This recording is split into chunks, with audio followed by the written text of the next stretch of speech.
Nelanthini Rajesan, welcome to the show. How are you today? I'm doing good. How are you? I am very, very well. Thank you so much for asking. Excited to dive into our topic of conversation today. But before we do, can you give my listeners a little bit of an insight into who you are and what it is that you do? Yeah, of course. So my name is Nelanthini Rajesan. I'm a empowerment coach and speaker. So I focus on helping people break free of their limiting beliefs and basically be able to teach them to rewrite their story, take back control, heal, and unlock their true potential. Amazing. That sounds like a very, very empowering piece of work that you do there. So, where did this all begin? I always make a little bit of a joke that most people don't go around as their 5, 6, 7-year-old self and say, "Yeah, I want to be an empowerment coach." I had someone yesterday who helps people overcome their traumatic childhoods, and I was like, "You definitely didn't say that you wanted to be that or a clinical psychologist at 6 to 7 years old." So, when did that start coming about in your life? So for me, it started, it was based on a series of events that happened. So for me, I'm a daughter of refugees. So my parents came here from an island called Sri Lanka. So it's a little bit off of India. And the reason why they came to Canada was because there's a civil war back home where the Tamil minority community, so my ethnicity is Tamil, so the Tamil ethnicity was being targeted. And it was essentially a genocide. And actually, I believe this May 18th marks, I think, about 15 or 18 years of it not being recognized as a genocide. So this month as a whole is it's a very important month. I wanted to bring awareness to that as well. So for me, growing up, my parents, my mother was 14 years old when the war started. And in her area, she would tell me that she would wake up to bombs literally flying down on her. And she would wake up, imagine 14 years old. You're waking up and your mom's dragging you to go to the bunker because you have to dodge bombs at 14. And my father, on the other hand, was a bit older. He was in his 18, 19. So he lived in the city where it was a little different. My mother lived in the rural area. So my father lived in the city where the army and the police were actually trying to ID people of Tamil ethnicity. And if you got ID'd, you got arrested for no apparent reason. And there have been horror stories of people being tortured, held for ransom, or even killed. So imagine 19 years old, 14 years old, this is what your life is.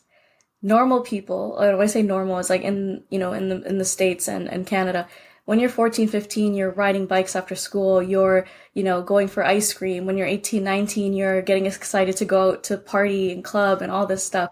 Whereas my parents didn't have that. And when they came to Canada, they had experienced 4 years of the war already. And they came to Canada and, they met, they got married, they had 3 daughters, including myself. And so imagine fleeing a country because of who you are and then coming to another country where it's not being recognized that your people are being targeted. It's not being recognized as a genocide. So there's this weird unsaid thing where, if you are of Tamil ethnicity, you gotta kind of keep it on the hush hush. But on top of that, like the PTSD symptoms, right? So for my parents, it's survivor's guilt. It was also, anxiety, needing to control things. Because imagine at 14, 15, 18, like you're living in fear for most of your development, like your critical development years. Come here, have kids.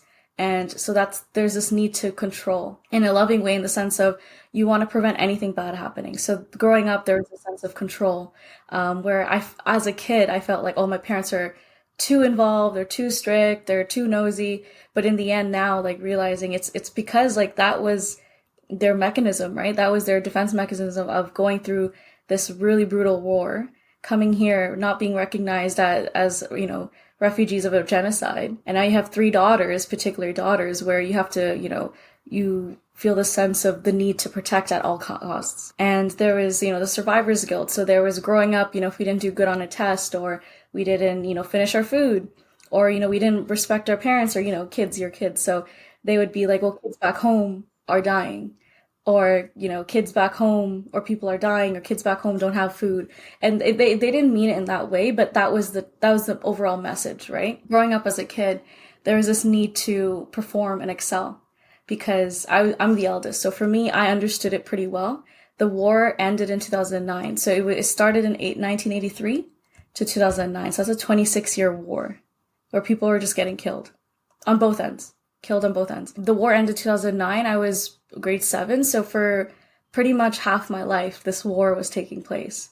So kids would come home, watch SpongeBob on the TV, but I would come home and hear like the news. And, I would hear horror stories of people dying or I would see stuff on the news and it's just terrifying. So there was this need of you know what, like these people are going through a lot. Like my people are going through a lot. My parents went through a lot. So I'm here. There's this need to perform and excel. So there comes in my perfectionism. I have to be perfect. Plus, I was the eldest, so there's this need to, be an example, perform and excel. And because my parents went through a lot, because kids back home are dying, it's a lot of pressure for a kid growing up. So my life purpose became performing, like performing for other people to be approved, to be validated, to show and to prove that everything that my parents went through, everything that my people went through is not in vain. And when you reflect on that now, do you feel like that was a fair upbringing? I completely understand the reasons behind why your parents parented you in that manner based on their lived experience. But do you feel it was fair that they place that pressure and such expectations on you, who was someone who was just trying to have a normal childhood, who was just trying to grow up and figure out who they were in the world, and like you said, had every single right to watch SpongeBob? There is obviously that survivor's guilt, and obviously there's a lot of people back home who maybe don't have that privilege. But does that mean you should have felt the guilt of all of those people who didn't have that experience? Well, as a kid, no one should feel that guilt. You're a kid.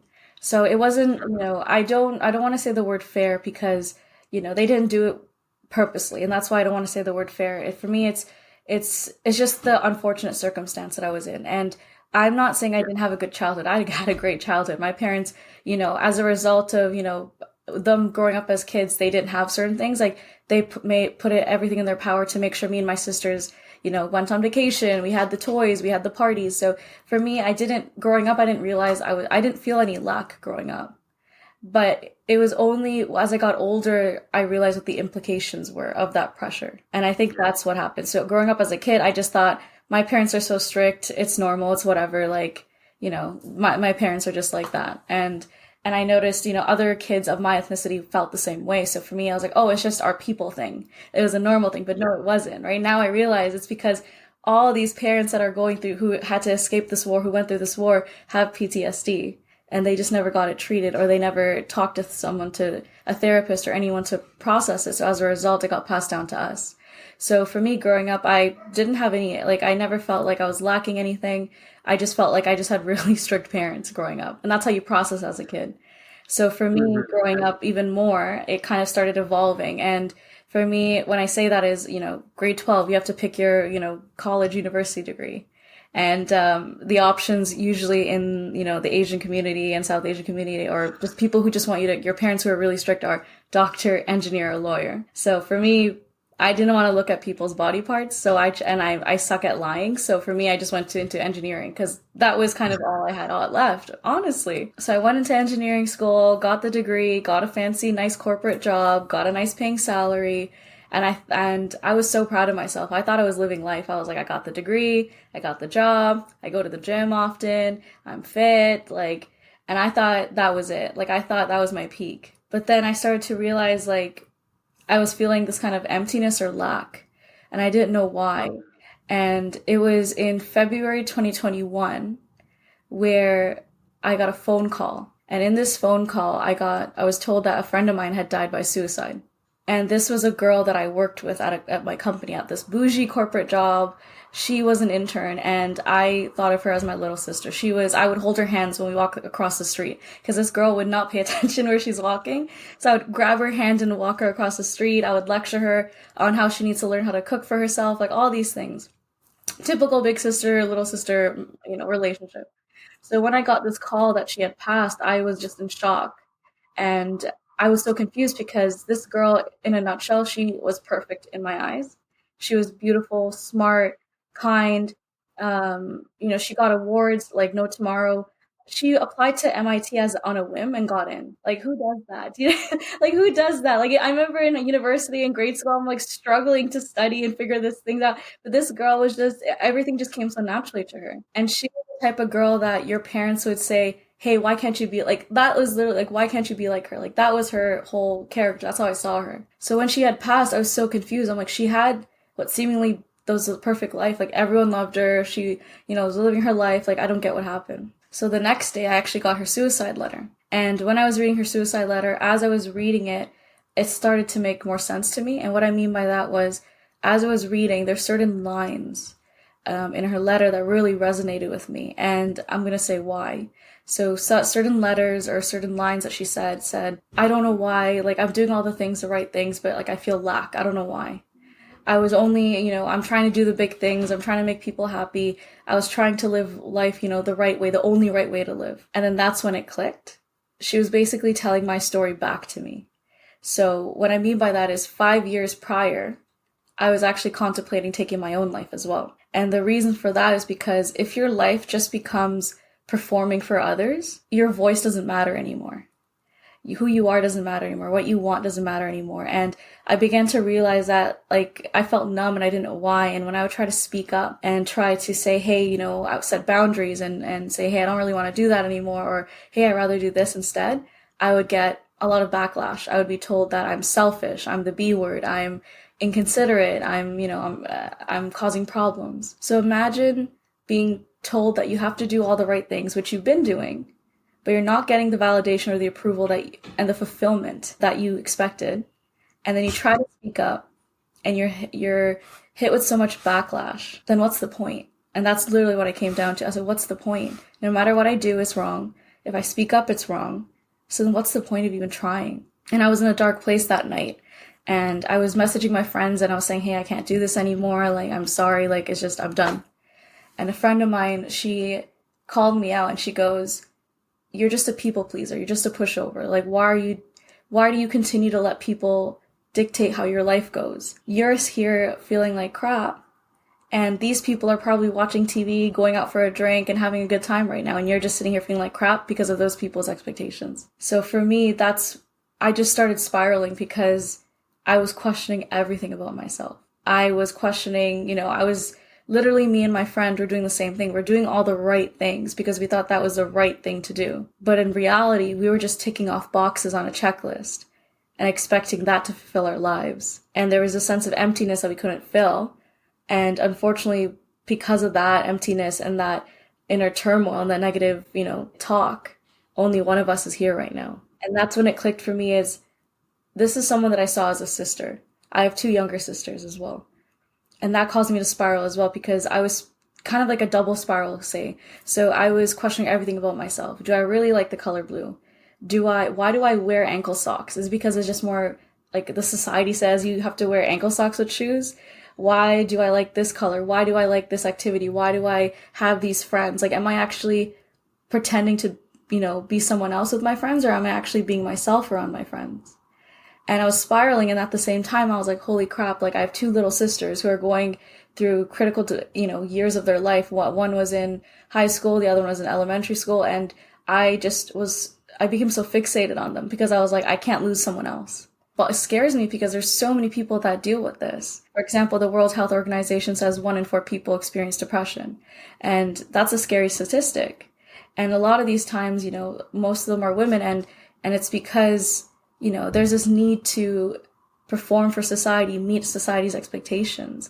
And that angers me because if you think about it, if you're married, if you have a job, if you have the house, now what? Is your life over at that point? And that's what scares me because people think that way. And that's why a lot of them go through these midlife crises or, they go through these spirals or they start grasping at things to fill their hole, like drugs, or some people often go, have affairs, or some people just become reckless because they're just trying so hard to find anything to fill that void. And that's essentially what started me on my journey because I'm so tired of people feeling this way. I myself felt that way for decades.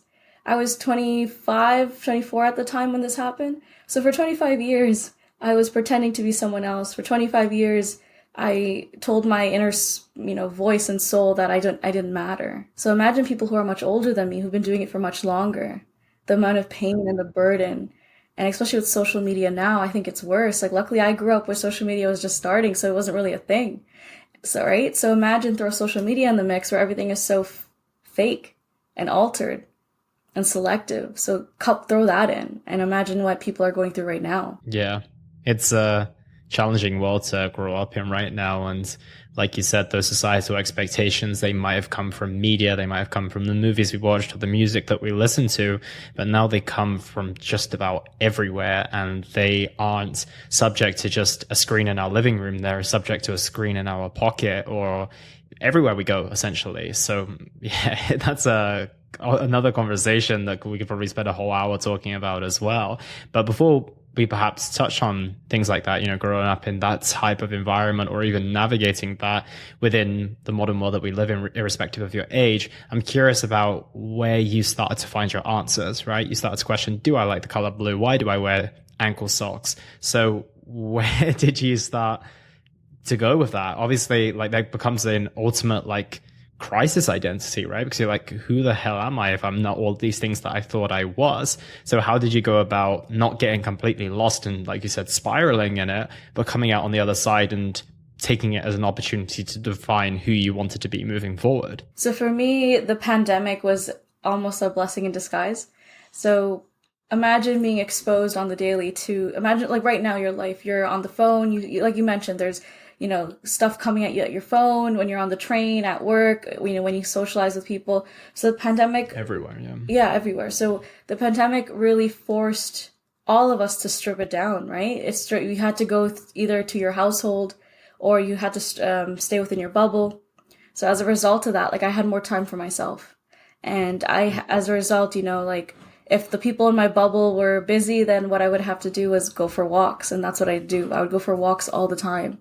And, I just walking, and all of a sudden I noticed that these thoughts would come up. So do you ever have like a random memory that pops up and you're like, oh wait, where did that come from? So we're so used to just pushing it aside and going back on our phone or talking to someone. But in this case, the memory kept coming up and different memories kept coming up.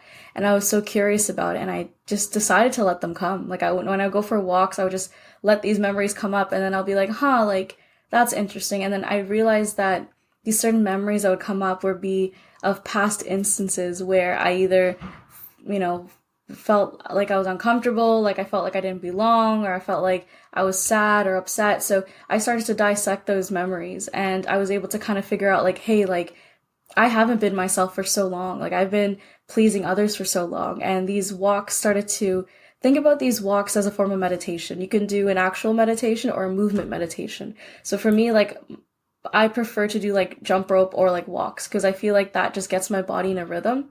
I also do guided meditation, but for me during the pandemic, the movement meditation is what helped me the most. Because again, as humans, we right now in society, we digest so much. So just sitting there it can be overwhelming, and I understand that. So for me, just walking and jump rope like gets your body into the rhythm. So your body's already preoccupied with just doing one thing at the time. And then your mind is allowed to kind of come forward. So for me, listening to my thoughts more, being alone more, I was able to kind of reintroduce myself to myself. And the next phase is I had too many thoughts coming up. So imagine you shoved your voice into a cave for decades, and then all of a sudden now your voice is trying to come out, but it's scared. So you have to kind of tell your voice like it's okay to come out, like, gotta lure it out a little bit. So for me, that took pretty much the whole pandemic is like getting my voice to come out. But then I had too many thoughts in my head. I had too many realizations. I had too many, like you mentioned, like the spiral. So that's where journaling was the next step. So for me, journaling was a way to get just everything out on paper. And I know a lot of people have a stigma with journaling. It's like people be like, oh, a diary, like girly, like no, like you don't have to share anyone your journal. Basically, this is like your way to have a conversation with yourself without judgment. And by writing stuff on paper, it's kind of like you're pulling your thoughts out and kind of laying it out there for you to see. And it's so much easier to digest. It's so much easier to make connections. And what I mean by journaling is I started asking myself, like, what did I enjoy today? What did I not enjoy today? I'm feeling anxious today. Why? And then I would start writing, just write like word diarrhea kind of. And I was able to slowly, it takes time, make connections. And what I mean by connections is I like to keep my journals. I don't like to throw them away. A lot of people, if you're a little nervous about keeping a journal in your house, you can burn everything if you want. Every time you write, burn it. But I prefer to, keep a journal. I tell my husband like, hey, this is off limits. Like this is a personal thing. So as long as you set boundaries and the people respect your boundaries, I prefer you guys to keep a journal because it's a way to kind of like look at your mind on paper, if that makes sense. You can go through and read, and through that I was able to find patterns.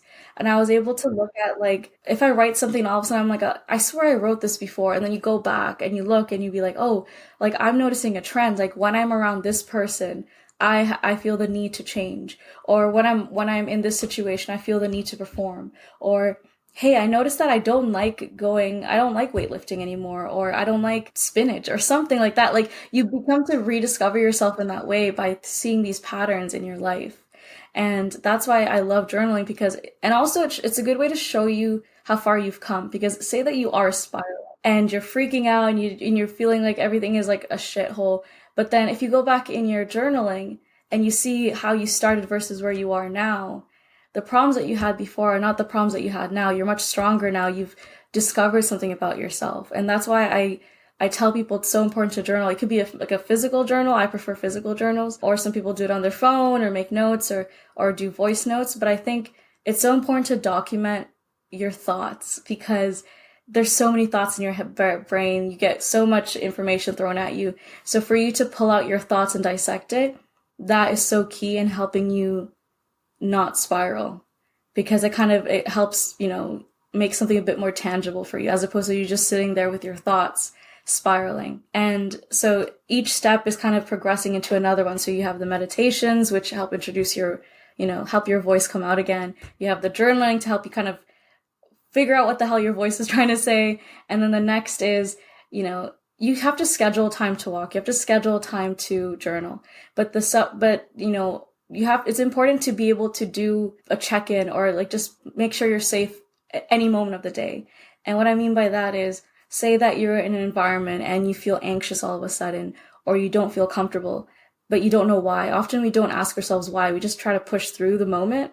And then at the end of the day, we feel so drained or tired, or we cry, or we break down, or we lash out, and we don't know why. And that's because we're ignoring ourselves. And your body's trying to speak up again. Your body knows what it wants, but you're just not listening to it. And your body knows who you really are, but we're not listening to it. So what I say is the next thing is just temperature check-ins is what I call them. So for example, say that you're in an environment. I was in a meeting one time and people were very angry in this meeting. They were yelling at each other. A lot of egos were being thrown around and I didn't feel comfortable. But I wasn't even talking in the meeting and I was so confused. So when I say do a check-in, I'm not saying it's quick. It could be a 60-second scan. And I just literally would keep my hands on my belly and do a couple of deep breaths, and no one knew the wiser. Like no one knew what I was doing. Everyone is so obsessed with themselves that if you do this, no one will notice what you're doing. So please don't think that this is something that people think you're a weirdo for. Like everyone is so obsessed with themselves, so no one will notice you doing this for yourself. And it's so important. So when I was doing this check-in, I was doing a couple of deep breaths. I was kind of scanning my body like head to toe and seeing where it's tight or if I have tension. So often this would be like a lump in your throat, your shoulders are tight, your forehead is hurting. Like notice those signs and kind of like dig into that feeling. Like, why am I feeling this way? And for me, I was able to kind of figure out within 60 seconds, by the way, no one knew I was doing this, was I didn't feel safe. My body didn't feel safe. So for me, in that moment, I realized like, hey, like I'm not the type of person that's good in hostile environments. I'm very sensitive to other people's energy and emotions. So for me, being in an environment like that shows me that that's a characteristic of myself. It's, hey, I'm very receptive to people's emotions. I'm very receptive to energies in the room. So then next time when I'm in an environment like that, I would go into it thinking or knowing some tricks or skills or something I can do to make myself safe again. And it could be something as simple as excusing myself from the room for 5 minutes, getting a glass of water, or, maybe joining the call virtually versus in person because I'm very receptive to energy in person. So that's what I mean by figuring stuff out about yourself. I'm not saying superficial things like, do I like the color blue? That was just where I started. It's much deeper, right? When you figure out who you are, because if I had, 5-6 years ago, if you asked who I was, I would have said, oh, I'm an engineer, I'm a big sister, and I work out like 5 days a week. My PR is 135 for deadlifts. Like that was my identity. Like that was it. And that was so superficial. But now if you ask me this, like I'm giving you details like, oh, I'm very receptive to people's energy. I like to be around people with, uplifting positive energy. And, I like to go out for walks because I love nature and I love the the calmness of nature. And I give you more details. Like I still, can lift, good weights. But the reason why I like lifting weights is because it's a grounding exercise for me because I like feeling grounded versus I lift weights so I can look a certain way. So it's, you start discovering things about yourself by doing each of these things, and it takes time. I understand that it takes time, but you have to be patient. And I think for me, I was just those things helped me not spiral. My values have changed significantly because if your life is just based on a checklist, then your values technically would be power, money, and status. So what? Like, for example, right now I'm married, I have a house, I have a spouse, I have a good paying job, so, and I'm only 29. So is my life done? Like, how depressing would that be if you're 29 and you achieved everything and you're just, what else is there? And I think people forget that because they think that life is just a straight line that's going up and then when you hit your peak. And I hate when people say my peak was in high school because life isn't a straight line, it's a cycle, right? You change. Yeah, and there's a long time after high school as well. I know. So imagine like telling yourself my peak was in high school. Okay, doesn't that make it such a depressing life then at that point? Because you're literally saying that there's nothing more to your life than that one moment. And life's about having multiple moments, and life's about always growing and changing and learning more about yourself because you change who you are. Who I was a couple of years ago is not who I am now. And if we touch base another 5 years from now, I'm going to change again. And I think a lot of people don't realize that it's okay to grow and change. And a lot of people realize that when they're no longer resonating with certain things in their life, they freak out and they panic and they internalize and they think something's wrong with them, or they start grabbing at the other people around them. And a good example of that is I had a girlfriend who called me and she was crying. And when I asked her why, she was saying that she's unhappy with her partner, she's unhappy with her job, she's just blaming everyone. And then I asked her, I said, well, if you closed your eyes for a bit, what would your dream life be? And then she would tell me, oh, I'm going to be out here exploring and this and that. And then I would say, why? She couldn't answer. And then I said, well, why do you think that will make you happy though? She couldn't answer. So that's what scares me because a lot of people automatically start blaming other things in their life, other people, and that's a dangerous game to play where you yourself are so disconnected from yourself that you don't even know, like say that you move countries or say that you end a relationship and you think you do everything that you want, but you still feel empty. So then are those people, is that job really the root cause? No, it's because you don't know who you are. And I think so many people are fortunate to go through that because of it's even worse. It might feel pretty terrible to go through that, but it's even worse to go through your entire life not really knowing who you are and working towards all these things as you were for those 25 years of your life. And who knows where you would have ended up if you never had that realization. And although it's painful and it's almost like I said earlier, like an identity crisis, a bit of an identity death as well. And you've kind of just got to rediscover, or not even rediscover, but discover for the first time who you truly are. And there were so many things that you went through that I want to unpack there. The first was obviously kind of the movement and the meditation. And I think that can be incredibly valuable.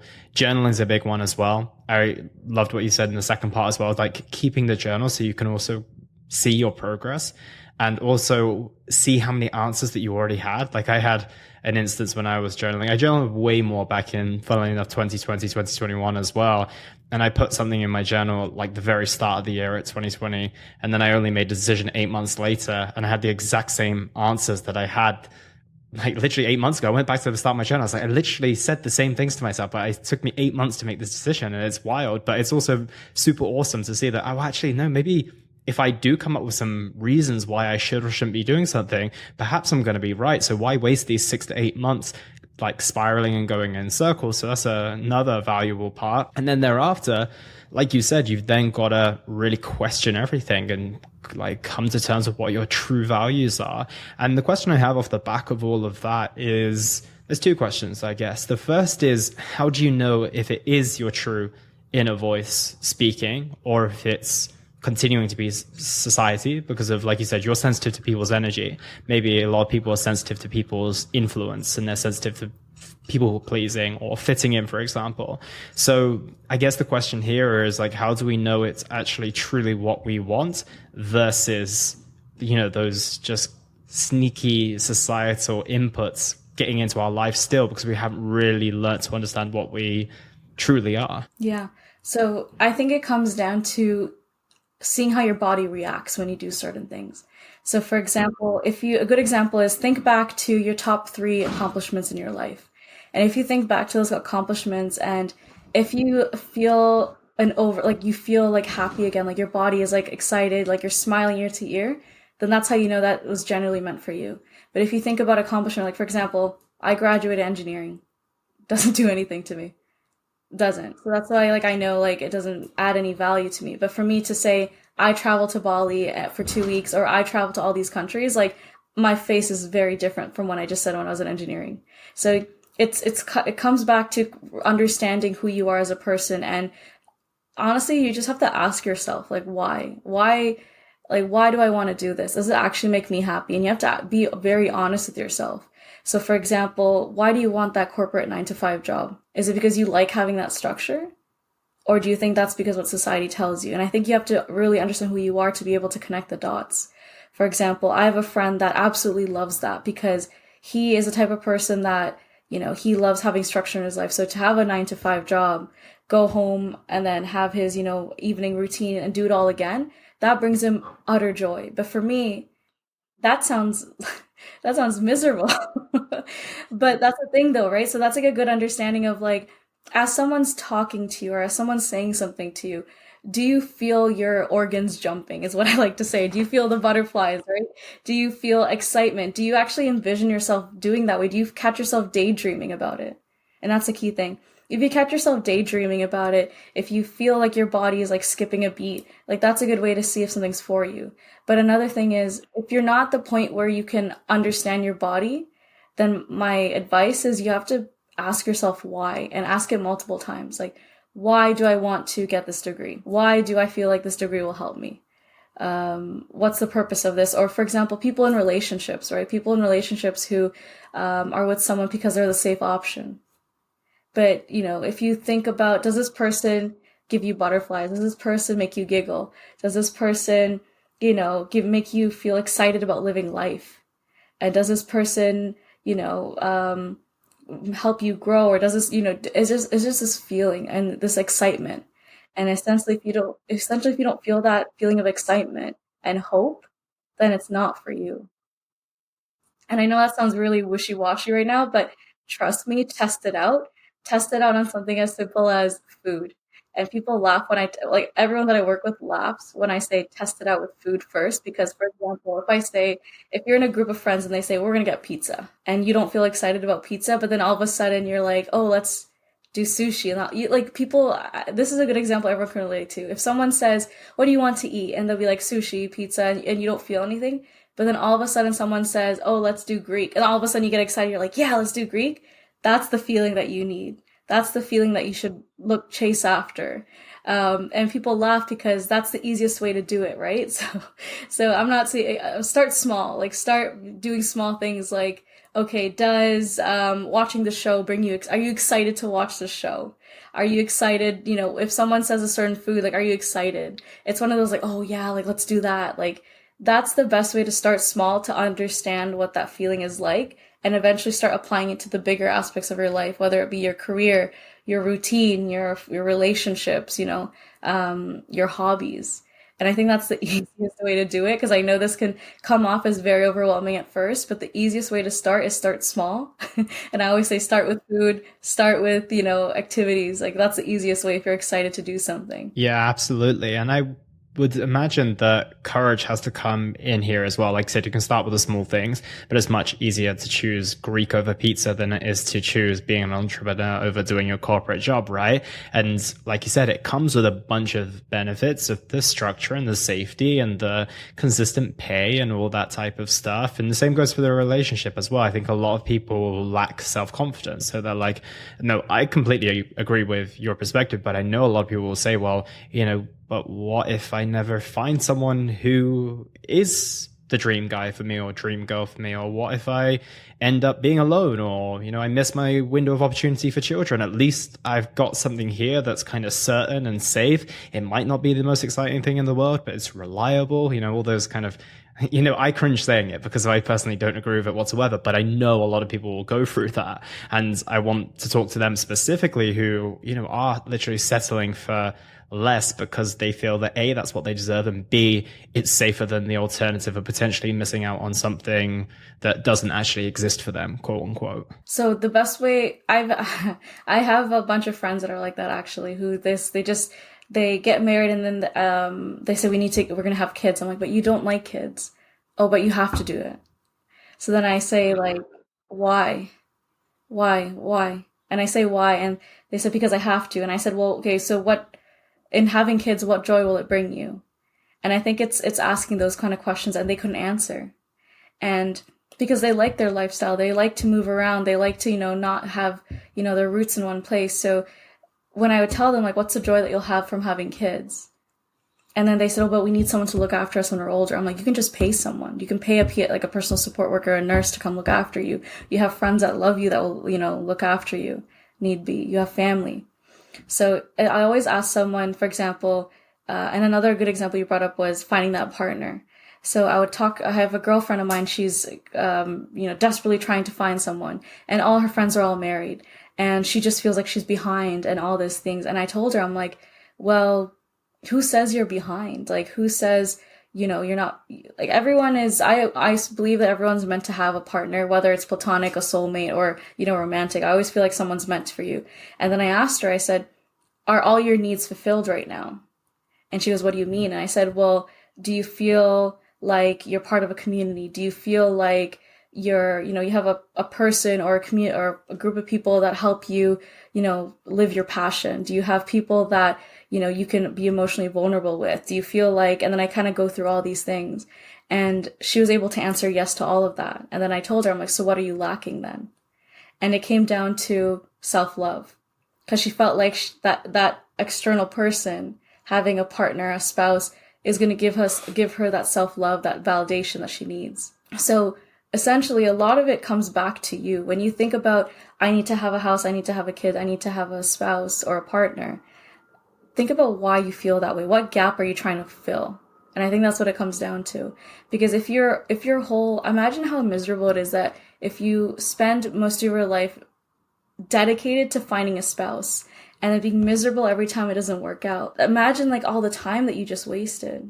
Because honestly, that's how I found my spouse. Like, I just wasn't even in the mindset. Like, I was just focused on living life, going out with my friends, being outdoors, trying new food. Like, I was just in such a flow state where I was just so happy with figuring out who I am and learning new things that my spouse came in as a complement to my life. It wasn't like and me and my spouse talk about this as well. Both of us were living really good lives when we first met each other.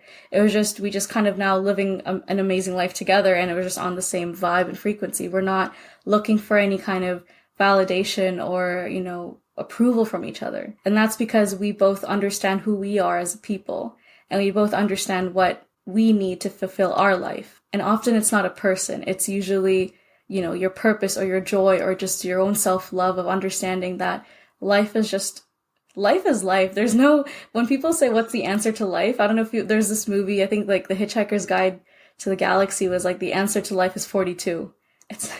It's not that deep. Like, I think like the answer to life is just living life and like learning and growing and trying not to fill the hole in your life by things and people. And I think that's so important. So if someone does say, I have to get this corporate job, I have to get this spouse, I have to get the big bougie house, then my answer to you is, well, how do you think that will bring you joy? And if you can generally give me an answer, good on you. But if you struggle and you can't connect it to a core value, because if people say, I want this job because I want money, okay, what will money give you? If you ask me what will money give me, I would say to you, it gives me the means to travel. It gives me the means to meet new people. It gives me the means to, explore. And that's my value. But if you just say it gives me money to buy things, what's the value though? Are you valuing materialistic things? So you have to be able to connect it to a core value that really resonates with you, that really makes you feel complete and calm. Not just because you think that you need all the bougie things and the materialistic things. Like, honestly, ask yourself why and what joy that you think it will give you. Yeah. And I think what people shouldn't get confused is that realistically, there's nothing wrong with these things. It's just, like you said, you have to have a good enough reason as to why. And I think that if you've not done that internal work of reflecting and understanding yourself and recognizing where those things come from, then you're just going to be chasing after the next thing, the next thing, the next thing.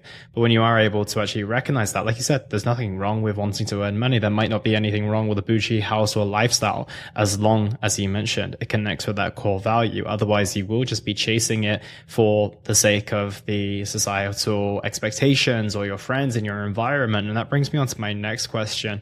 When you started to tap into your authenticity, when you stopped doing the things that you thought you were supposed to do and ticking those boxes, how did your environment around you respond? Because I feel like that's probably one of the biggest challenges. I work with people within their health and fitness, and as soon as they stop going out with their friends to the pub or the bar, or as soon as they stop being the guy or girl that they can go out to eat with, they get backlash from their community. I work with a lot of Southeast Asian clients as well. They get a lot of backlash from their family for not eating, right? And it's not easy to navigate whatsoever. So how did your community and your friends and environment respond? And how did you navigate that transition, which is certainly not easy for anyone who's stepping away from a person that people like them to be? Definitely got so much backlash. I was told that I was selfish, I was rude, I got called names. I lost friends actually, but it's like the thing is, as long as it's tough.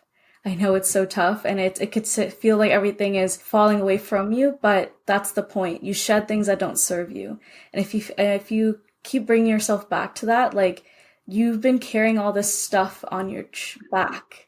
And by starting to say no, or by starting to put boundaries in, people and things naturally go away. And if they're meant to be in your life, they're meant to be in your life. But if not, they naturally go away.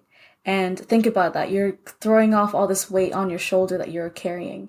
And the thing is it's going to be so hard, because I know for a lot of people, they were the yes person. They would do everything for the people around them. And as a result, that's the expectation. So all of a sudden now you're putting up boundaries and saying, no, of course you're going to get backlash. But the problem is, and you may feel guilty, you may feel a sense of shame, but you shouldn't feel that way. It's completely normal if you feel that way. But the thing is essentially you notice that over time you feel lighter and lighter. You feel like you have more time to do things that you want to do. In the end, it's just a rough patch that you're going through right now. And it's, as long as I don't feel like you ever have to owe someone an explanation, but for the people that generally want to know, like, hey, you don't really come out with us as much anymore. Or, hey, you don't really, it's been weird between us lately. Like, what's going on? Like, if someone's actually willing to ask you those questions, or if someone's actually willing to listen, being able to explain what you're going through, being able to explain the discovery, or I call it the adult rebirth that you're going through, being able to explain that to someone, if they're genuinely truly interested and they care, they will respect that. People who don't respect that, then honestly, they're not worth your time. And I feel that sounds so harsh to say, but it's so true. It's so true. And it's, for example, like, why would you waste your energy? And that's why I say it's so important to make note of that, right? When you do the journaling and when you do the self check-ins, that if you notice, like, when you set up a boundary with someone and they respect it, you walk away feeling light. But you feel like calm, right? You feel good. You're like, oh, that was great. But then if you set up a boundary with someone and you walk away feeling anxious, terrified, scared, then your body's telling you something. Your body's telling you that that person's not it. It could be, I know people come and go out of your life. That person may not be it for you right now. They could be better for you in the future. But I think it takes time, and you have to bring it back to why you're doing this. I know a lot of people, all of a sudden, especially with their parents and families, when they set up boundaries, all of a sudden they're panicking because they're like, this is my mom, this is my dad, they did everything for me, I owe this to them, I owe this to them. You don't owe anything to them. You didn't ask to come into this world, you just were here. Like, you can still love and respect someone, but still have your boundaries. And being a kind, good person doesn't mean that you're a pushover. And I think a lot of people forget that. And if you are worried about setting boundaries, then explain, like, you don't have to tell your whole backstory, but you can just say, like, hey, like, I really want to focus on this part. I really want to focus on, getting healthy again. I really want to focus on giving myself more alone time so I can, like, reconnect with myself. Oh, hey, I don't really like this activity. Or if you come to the realization that you and a particular friend I think a lot of people don't realize this. You can outgrow relationships, or you can, your paths can diverge. Don't be with someone just because you've been with someone for so long. And the same goes with family. Just because they're blood doesn't mean that they have a permanent spot in your life. And I know that's such a controversial thing to say, but just because they're blood doesn't mean that they get a permanent spot in your life. And that's okay. And I think once we realize like we're meant to grow and evolve and change and flow, I think that makes things a bit easier. If you notice resistance, usually I always say if you have something with resistance, that means you're going in the right direction. If you notice no resistance, that means you're just going with the flow. You're just going with society.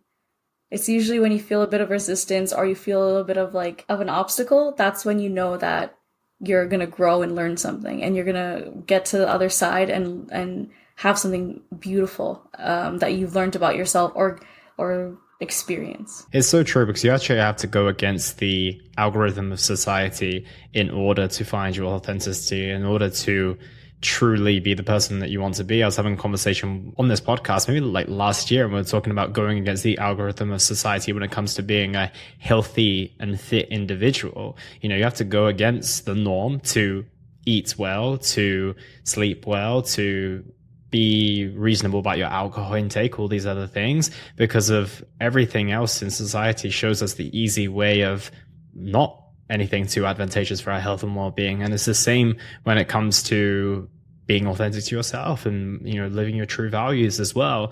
And another question I've got off the back of that is the fact that once you open this can of worms, like there's no going back. Once you've seen it, you can't put it back. There's just no chance. And if anything, it's even worse because you've now got visibility into everything you were maybe naive or ignorant or unaware of in the past. So not only do you now see it all, you now have to kind of force yourself to move forward, because of otherwise, like if you stay still or if you try and go back, it's just super, super painful. However, a lot of us slip back into our old habits. We go back to that old relationship that we didn't want to. We go back to that circle of friends that we know aren't good for us, or those behaviors that we know don't serve our higher self, or this version of ourselves is just being reborn. So how do we stay on that path when sometimes it's super, super difficult and it seems to be always full of resistance? It's full of reward as well, but it does always seem full of resistance as well. And fitting into society stuff, it sounds pretty easy, no? Yeah, no, 100%. I think it comes back down to reflecting and self-reflection and connecting with your body and understanding that. So the more that you journal, the more that you connect with your body, your body suddenly starts to crave that joy or that purpose or that high that it gets when it does something good. When you start journaling, it becomes, like you mentioned, once you open a can of worms, it's hard to go back. So as you're journaling too, you start noticing all these things. And if you do go back, I know a lot of people do, I know I've done that before too. If you do go back but at this point you've done even a little bit of work to kind of reconnect with yourself and your body will feel it. All of a sudden, you'll feel more tired, sluggish. You'll have trouble sleeping. You'll be anxious. You'll gain some weight from stress. Like all these things. Like your body will tell you, and it'll tell you in an aggressive way that, hey, listen, like what the hell are you doing to me again? Like we were doing so good before. What happened? And I think that's like a good way of telling yourself, like, continue to just reflect on the moments that bring you joy. For example, I'm not telling you to reflect on something 3 years ago, 5 years ago. That's great, but I'm telling you to be more reflective of the present moments. Like, for example, this morning, what did something good happen to you? It could be small little things, small little details. And hey, do you remember that time that we went hiking in that trail? Like that was a beautiful trail. Like actually vocalizing it is what I like to do, actually. Vocalizing it more, because you're not just keeping it inside, you're saying it out loud. You're giving yourself that acknowledgement that, hey, I really like this. And this is something as simple as, my sisters make fun of me for doing this, is, for example, if we're with people and then I don't feel good, I'll be like, I'm feeling anxious right now. Or I'll be like, I'm actually, I don't know, I don't feel safe. I don't know why. Okay, let me, and my sister will be like, what the hell? We're in front of people. Like, where are you? No, but the thing is, you have to do that because we're so used to just not listening to ourselves and our body. So like you mentioned, if you do go back to these group of friends and you do all these, and you go back to that relationship, you go back to your old habits, by recognizing your body, or by, recognizing like, hey, like my throat, I have a lump in my throat all of a sudden, or hey, like I have like a migraine, like, or my heart is racing really fast. Like, why? Like, being able to vocalize it helps you connect to it more because your thought, think about your brain or your thoughts in your head as just like this vast like black hole of all these things just zooming around and flying around.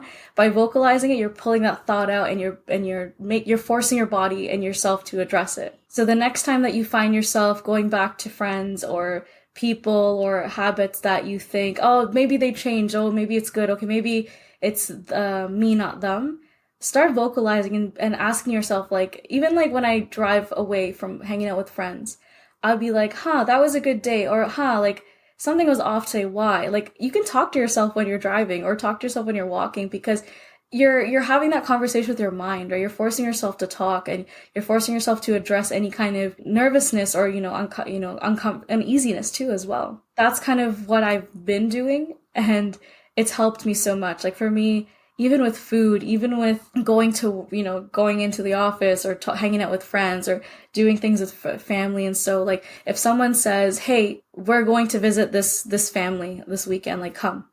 And I'll say, I don't really want to. And they say, why? And I say, well, usually, last time I was there, they said some things that didn't make me feel safe and uneasy. I noticed a pattern of this. So as a result, I'm going to sit this one out. Thank you very much. And if they have a problem with that, that's fine. But in the end, is it worth it? If you think about it like this, like, is it worth it? Like, say that you go to that event or you go to that function or you hang out with these people that make you upset. Is the pros and cons, like, does it really add value to put your body, your nervous system through that just to make sure people like you? Is it worth it? Because when people like you, like that approval, like that's only like a second or so, but that feeling of afterwards when you walk away, that sticks with your body longer. So is that really worth it? And I think that's the key question. Like, listen to what your body is saying, have that conversation with your body out loud. It could be weird, but honestly, it's helped me so much having those conversations. I'm not saying scream it, just kind of mutter to yourself, be like, huh, like something's off, or huh, I'm feeling kind of anxious. Like, hey guys, I'm going to excuse myself for a bit, go to the washroom, go for a walk, right? No one's going to follow you to the washroom, I hope not, but like those things, right? Like you have to kind of be able to talk to yourself, and don't be ashamed of doing that because no one else is going to do it for you because everyone else is so busy trying to please others.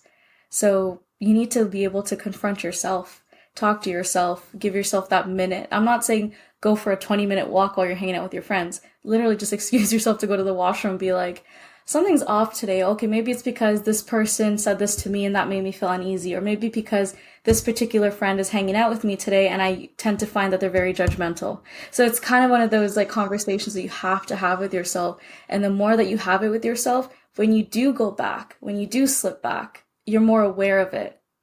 And you either learn to put boundaries up or and I know it takes time. Like, I'm not saying you drop someone automatically. It's just over time you maybe realize, okay, maybe I can handle this person in small doses, or maybe, I can hang out with this person only under the certain circumstances. But it's so important to acknowledge everything in the present moment as opposed to reflecting on it at nighttime when you're crying in your pillow.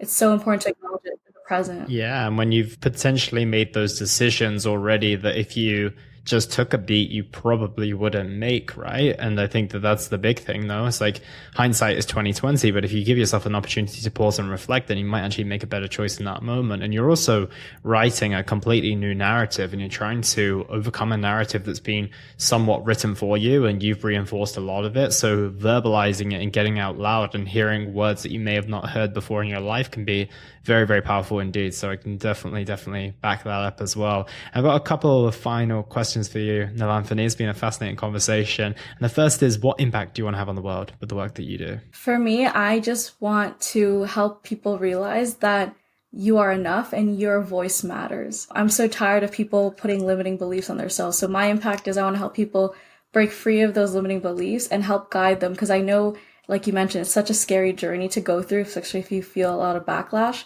So the impact that I want to make on the world is have more people be more authentic, more people accepting who they are, more people actually loving themselves again. I love that. I feel like you're very much on the way to that mission and you're living it yourself as well. And where is the best place for people to find you if they want to keep up with the work that you're doing? Of course, people can follow me on TikTok or Instagram. My handles are both the same for both, so I think that's the easiest way. Amazing. I'll make sure that's all in the show notes below. But Nelanthini, thank you so much for your time today. I really appreciate it. Thank you for having me. It was a pleasure.